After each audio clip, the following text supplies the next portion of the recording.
is our weekly wow call Q&A. Willing open-minded wellness. That's what we're here to talk about. Woohoo! Applause, applause, applause. We're going to be talking about feelings this week, but I wanted to say thank you. We took a break last week. It was the holidays. It got a little, hectic, and we needed, actually, Kirsten needed some downtime because she did all the cooking, cleaning, everything, and it was a lot of family. Wasn't it like 29 people? So, yeah, something like that. And then it just wasn't Thanksgiving Day. Like everything kind of bled into other days. And I'm gonna be honest, like I was like, I want to go to the movies, and I scheduled a movie at like 4:30, and you called me and I went, oh my gosh, this is Sunday. So I didn't even know what day of the week it was. Well, that's okay because Mariah and my grandbabies and her husband, they were at my house till 6:00 Sunday. So they're all just kind of, they'd been there since Wednesday. So it was good. I hope everybody had a wonderful Thanksgiving. I know our family was very blessed to be able to spend it all together this year. And then on Monday, that was the 1-year anniversary of my husband's passing. That actually started the transformation in my life that has led us here to Audacity Mode. Kirsten been part of Audacity Mode long before I got here, and it just happened to be that this is where it ended up. And thanks for asking me to come along, Kirsten. Absolutely. I'm glad you're here. I love that what came up for us this week, and we didn't spend a lot of time discussing it in the community, but I really think that we should spend the next couple of weeks as we lead into the more formal holidays when families get together. We should talk about feelings more.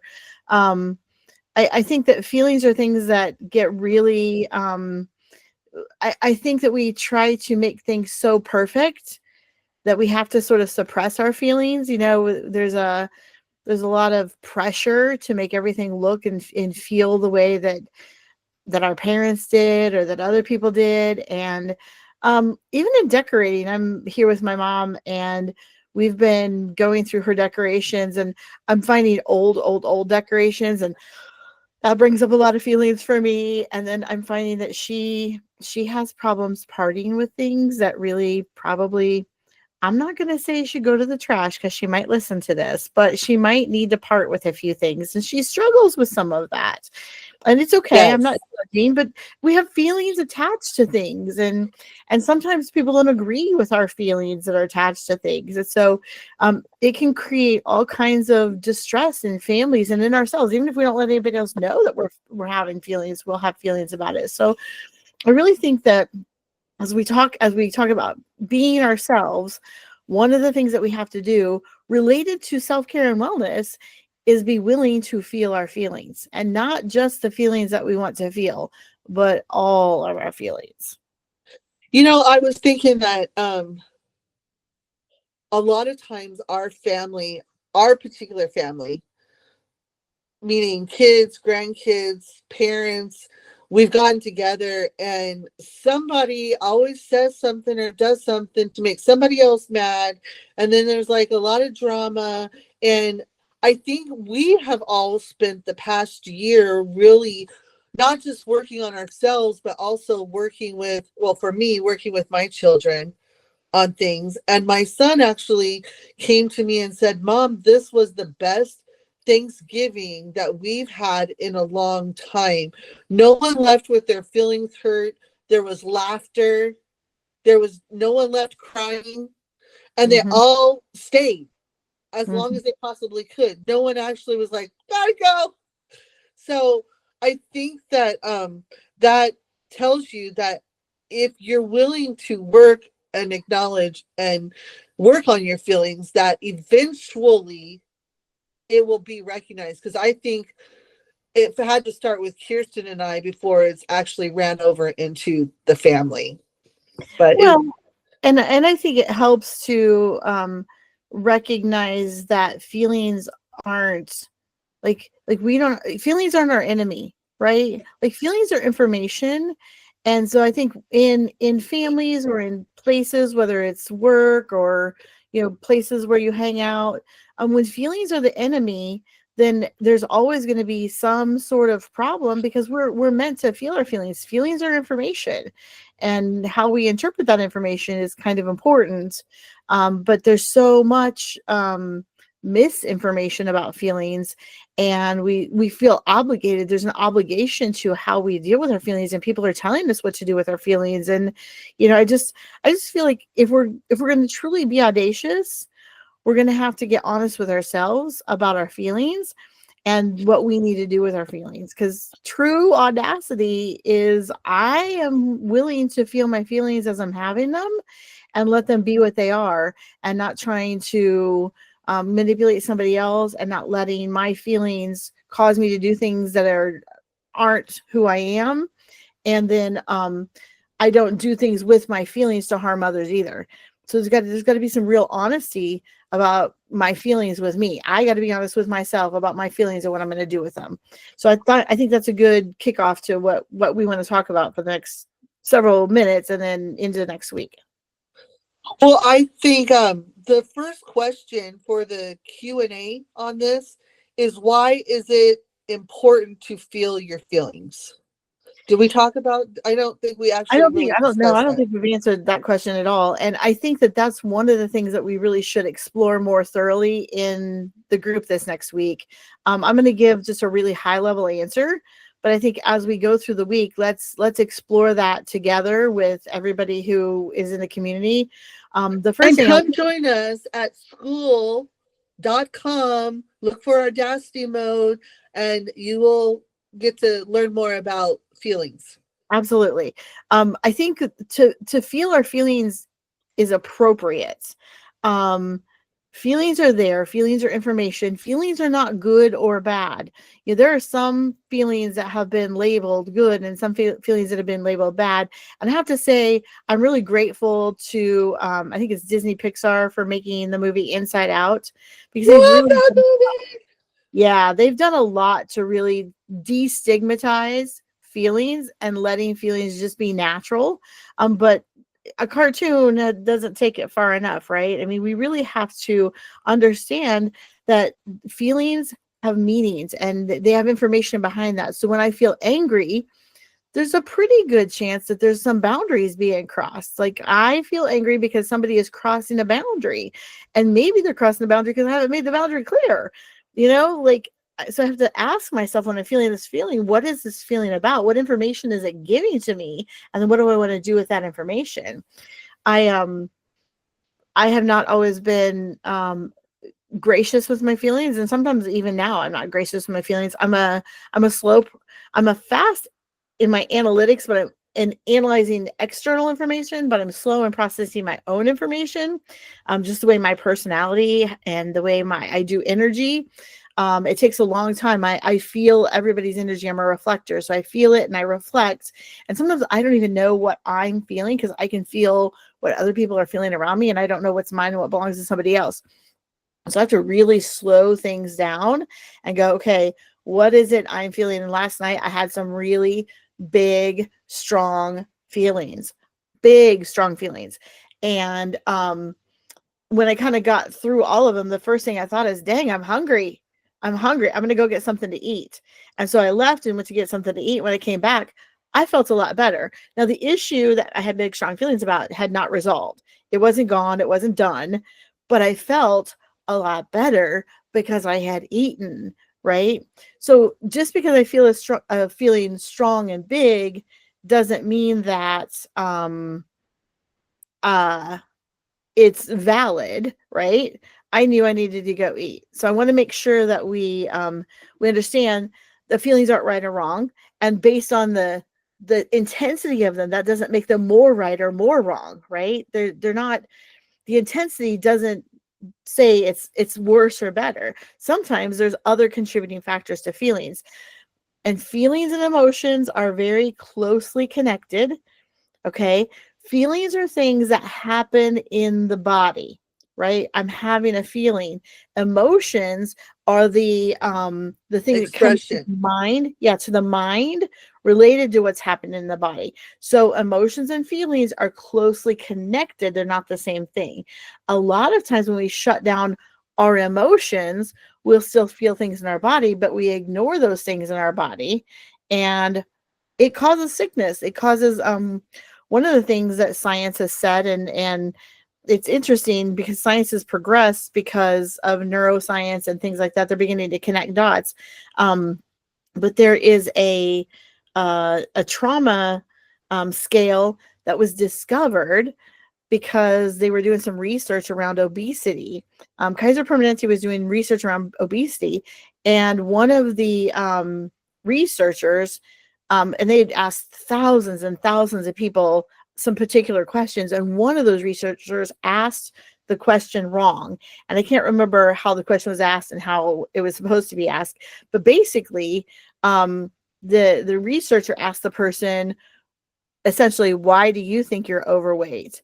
And they hadn't asked anybody why somebody thought they were overweight. And the lady said, because I was molested when I was 8 years old, and I don't want anybody to see my body, so I'm fat. And that blew open all of that research and really made them begin to consider how trauma and the suppression of feelings contributes to all the things that happen in our bodies. And so they can now tie trauma to all kinds of illnesses, cancers, all kinds of things like that. And trauma, unresolved trauma, is really about suppressed emotions and feelings, and not Well, being. I'm sorry, but That's okay. I know that sometimes it's important for us to identify where our feelings begin. Like, where does it start? Okay. I know for myself, when I learn that my stomach starts hurting, I'm probably going to go into an anxiety attack or something. I'm going to get mad because my feelings start in my belly.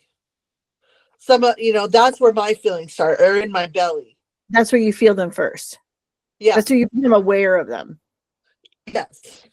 And so if I can acknowledge that my belly doesn't feel very good, I can usually take control and go, okay, this is where we're headed. And I can either end a conversation, walk away from it. But if I don't have any control, I shut down. I know that about myself. I just shut down. I'm like, yeah, well, we're just not going to talk at all then. And Kirsten has seen that happen as I've been going through the process of learning my behaviors. I'm a processor. I process information, and then I go, okay, why am I feeling this way? Is this true? Is it not true? Am I feeling this way because I've taken on what somebody else has told me I'm supposed to be feeling? So I'm a processor, and it takes me a while to work through that process and go back and go, wait, this is my part, and that was their part, and then be able to go forward. But it always starts in my belly. Yeah, so you recognize your feelings and how they're tied to other emotions. And I think that's an important thing to talk about from a science perspective, is that they now recognize that we have three kind of neurological centers. One of them is the brain in our head. So up here, we have a brain, and there's a whole system of nerves and things like that. The other one's in our heart, and then the other one is in our belly. So we have three, and they all connect with each other through the vagus nerve system. And so it's really important, especially as we go forward, to think about the vagus nerve system, where you can go into fight or flight, freeze or faint. And you talked about that. I'm not going to talk. I'm just going to shut down. I'm not going to do anything. Well, that would be freeze or faint, right? I'm not going to fight or flight. I'm just going to freeze, or I'm just going to disassociation was what I call faint. So I'm just going to be here. You guys can keep talking, but I'm just not going to be here. And so there's all kinds of things that when we become aware of our feelings, and a lot of times we suppress our feelings or avoid our feelings or do other things with our feelings and our emotions. And then when we start thinking, okay, I want to feel my feelings again, we get really scared, right? Because we think, this is bad. This is bad. I'm feeling this. This is bad. Well, I think that opens up the door then to our second question, Mm-hmm. which is, how do we get rid of quote unquote bad feelings? Yeah. And I think we have to do the same thing with, and I never call any feeling bad. I'm like, all feelings are feelings. I would talk about distressing emotions. There are emotions that we have that we don't want to have. Sadness, disgust, some fear. But all of those have information for us. And so to call those bad emotions and we avoid them kind of get some of the information we need. It kind of eliminates that. So when we start having those feelings and we don't know what to do with them, I think we have to look to, what do we do when we have good feelings or the feelings we want to have? Well, we feel them, right? When I'm happy, I laugh. Ha ha ha ha. I laugh. I enjoy it. I let it be what it is. You have to do that with those other feelings that you don't want to have. And I think a lot of us are embarrassed to cry. We're embarrassed to feel something like disgust, although that was my go-to for a long time for coping with things that made me mad or whatever. I would go to disgust and I would just be disgusted with it. And I was okay with disgust, but that was the only distressing emotion I was okay. I wasn't okay with anger. I wasn't okay with sadness. I really wasn't okay with mad very much. I was only okay with disgust. So I would feel disgust well, but when I got mad, I wouldn't be okay with mad. Or when I got sad, I wouldn't be okay with sad. So it's allowing ourselves to feel what we feel. And the reason why we don't want to feel what we feel is because we don't know what to do with it. Anger can cause me, if I'm not aware of what's happening, to do and say some things that I don't really mean. And that's embarrassing. And I have to take responsibility for that. I have to come back and say, I'm sorry. And all those things that don't feel good. And yet sometimes we've got to let that anger out, even if we say things that we don't really mean and we have to take responsibility for them later. I'm not saying hurt people on purpose, but sometimes people have crossed the line to the degree that they need to back it up. And the only way you can back it up is to bring some anger out because they're not respecting the boundary. And so in those times, to feel, okay, I'm okay with being mad because this situation calls for some madness. It calls So for let me ask you a question about the term that you hear or that people hear a lot in counseling. Hurting people hurt people. I don't think, I think it's cliche. So let's say that. I think that that's cliche. Yes, hurting people do hurt people. That is true.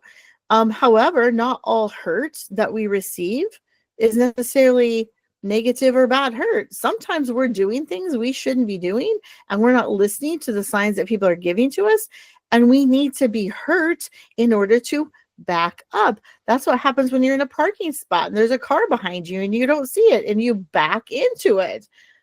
Did the hurt car hurt the other hurt car? No, you didn't see it. You weren't having awareness, and that crash caused an awareness. Oh, there's somebody there. So emotional hurt, we try to avoid it. And I'm not saying we should run out and hurt people. I'm saying we should do better with reconciliation and restoration than we do. Like being able to say, hey, I see I hurt you. My intention was not to hurt you, or my intention was to hurt you. Sorry for saying it this way. I probably shouldn't make this, for posterity's sake on the internet, but you know what? You didn't listen to anything else. And because you wouldn't listen to anything else, hurt was the only way I could make my position clear to you that that's not okay. And I'm not doing it. And you have a choice to do with what you're going to do, but I'm not doing this anymore. This is my boundary and I'm not going there. And I think that this is important for what Kirsten and I are trying to teach here in being audacious. So I think when we begin to understand who we are, we know what we will allow in our lives and what we will not allow in our lives. But in order to understand that, we have to begin to understand our emotions and our feelings. Okay, so it all comes back to me. It comes back. Everything starts here. Okay, you can't hold someone else accountable if you're not holding yourself accountable. Okay, you got to. That's true to me, and I want to make sure that we say that because I'm really not talking about doing or teaching or controlling anybody else. Like we're not learning this so we can hold somebody else accountable. We're learning this to hold ourselves accountable.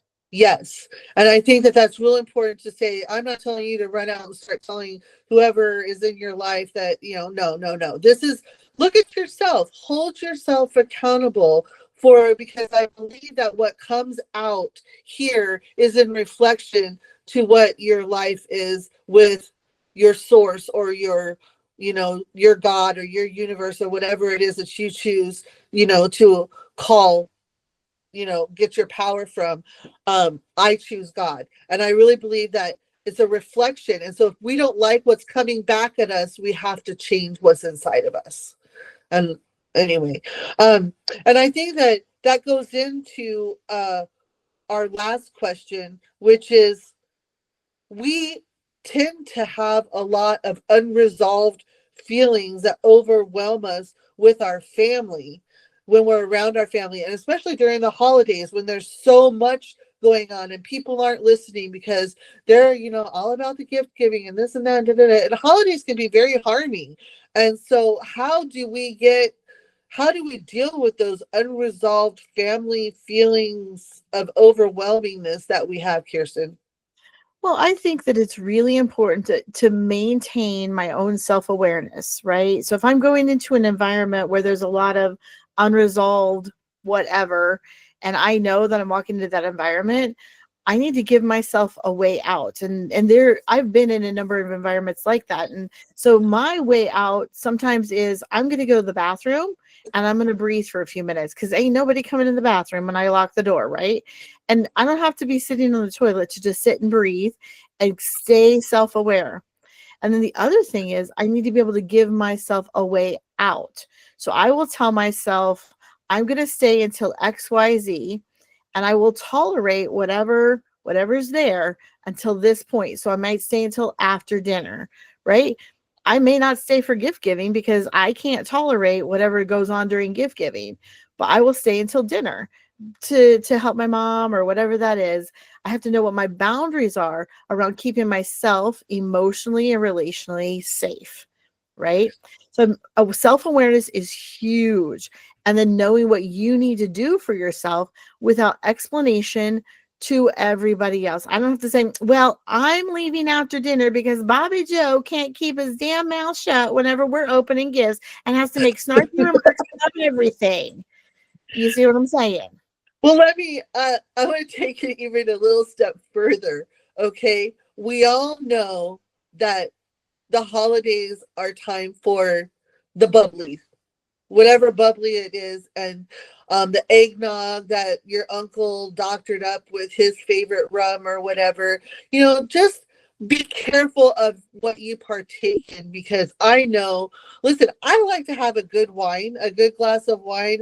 I am not against it, but I do know that if we're not in a good spot, that it can take over our emotions and we then have no control. Well, I think what you're talking about, Tiffany, is not that the substance takes over our emotions. We lose our we have a lack of self-awareness. We lose our self-awareness. There we go. We disengage from our own emotions, and we allow then our emotions to run amok. And so we have to be really conscious of again, it's a boundary issue, and it's the boundaries with myself. What can I do? What do I need to do to be able to love myself and you at the same time? I love that. I think Brene Brown came up with that. What is it that I need to do to be able to love myself and you at the same time? And so sometimes I need to sit at the other end of the table from Bobby Joe, who can't whatever. And sometimes I just need to say, you know what? I'm going to come, I'm going to stay for dinner, and then I'm going to go. Go ahead. Go ahead. I have counsel people who had in-laws who were mean and rude and frustrating, and the spouse let them be mean and rude and frustrating. And I have said, tell your husband or wife that you're not going to dinner this year. And when they're getting up and getting ready to go to dinner, and you say you're not going, and they say, why not? And you say, because you let your X, Y, or Z speak dreadfully to me, and I'm not going to be treated that way anymore. Sometimes that's a wake-up call that says, oh my gosh, I had no idea that was that hurtful to you. So, but you have to remain self-aware, and you can't do it from a space of I'm going to punish you or I'm going to hurt you. This is about you taking care of yourself, not about you doing something derogatory to somebody else. Well, listen, we are running low on time, but I was thinking as you were talking about mom when we were younger, and you know, we grew up in the church, and we didn't grow up in a household that used curse words. Okay, so mom came up. I remember telling you this because I could never tell your dad "fuck you," so I would say to him vacuum. She's like, and I knew that when I was telling him vacuum, that I was saying "fuck you." And you know what? It worked for her because she was never going to say that to him, but she would say vacuum, or she would in her mind think vacuum, or whatever it was that helped her get through it. And I've never forgotten that to this day. But I want to know if you guys would comment on this video with what are some things that you do to get yourselves through the holidays, through the emotions of the holidays, those unresolved issues that are probably not going to be resolved by Christmas or by New Year's this year, might be resolved by next year. But how do you get through it? What do you do? I think that that's important. I would love to hear from you. And there's no right or wrong answers. We're not trying to No. be critical. We'd like to hear what's going on in your world and how are you getting through it. Subscribe. We need you to subscribe to our channel. If you're watching us for the first time here on YouTube, we would love to know how you found us. Please send us a comment. We want to hear from you guys. We're trying to grow our community, and we would love to get you